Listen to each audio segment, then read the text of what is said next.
Sorry, that's not even funny. I shouldn't laugh. That's Debbie.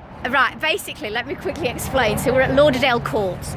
This is where the Presley family moved from Tupelo, and that's where Elvis was. So if you look at this building where this tree is, it's that window there. That's where Elvis. But Debbie was trying to go in to have a look, and our tour guide's going, "No, you can't do that. Somebody might shoot you."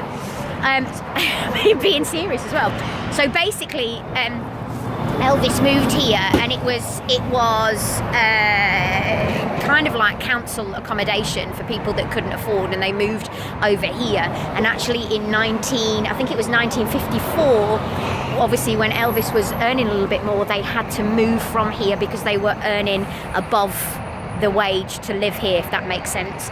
But Bill Black also lived here. Bill Black was part of his band with Sun Studios for 3 years from 1954, but Elvis didn't know Bill Black by then, back then. And this is where Elvis used to do, he used to play for free at recreational dances underneath. And actually, it says here, Johnny Burnett, founder of the Rock and Roll Trio, sometimes refused to let Elvis perform. I'm like, why would that be? And he said sometimes they didn't like his moving, they didn't like the fact that he was doing country and western pops, blues and rock and roll all together. Some people just didn't like his music. And also residents remember him actually singing inside on the steps to them with his guitar, saying that he absolutely just loved his music. People used to sit and listen to him.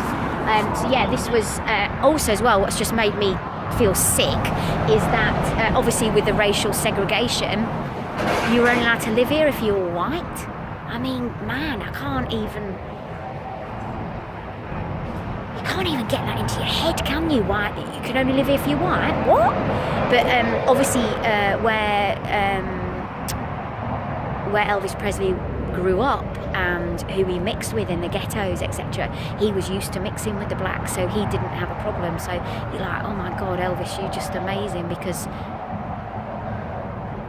it's so backward, isn't it? I mean, it's so backward to have that racial segregation.